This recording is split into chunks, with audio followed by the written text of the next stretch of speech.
তুমি সব কিছু হতে পারবে, কিন্তু তুমি হার্দিক পান্ডিয়া হতে পারবেন না। কারণ কথাটা বলছি 18/7/2024 সালে তিনি, অর্থাৎ গতকাল ডিভোর্স হয়ে গেছেন নাতাশার সঙ্গে। আর তিনি তা ইনস্টাগ্রাম পোস্টের মাধ্যমে জানিয়েছেন এবং তাকে আবার 18/7/2024 সালে ক্যাপ্টেন্সি থেকে সরানো হয়েছে। ভাইস ক্যাপ্টেন্সি রূপেও তিনি নেই আর ভারতের।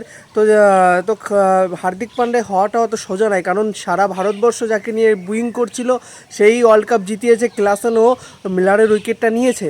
তো এখানে তিনি সেই পোস্টে বলেছিলেন যে তিনি তার ছেলেকে নিয়ে সারা জীবনটা এবার চলবেন। সারা জীবন বলেননি, কিন্তু বলেছেন ছেলের উপর ভর করে, এবং তিনি আগের দিনে মানে ভবিষ্যতে তিনি পাড়ি রাখবেন। তো এই ব্যাপারে এই হার্দিক পান্ডের দুঃখের সময়ে তো আপনারা কে কে পাশে থাকছেন অবশ্যই কমেন্ট বক্সে জানাবেন। আর ভিডিওটা ভালো লাগলে প্লিজ একটা লাইক, শেয়ার অ্যান্ড সাবস্ক্রাইব করে দিতে ভুলবেন না।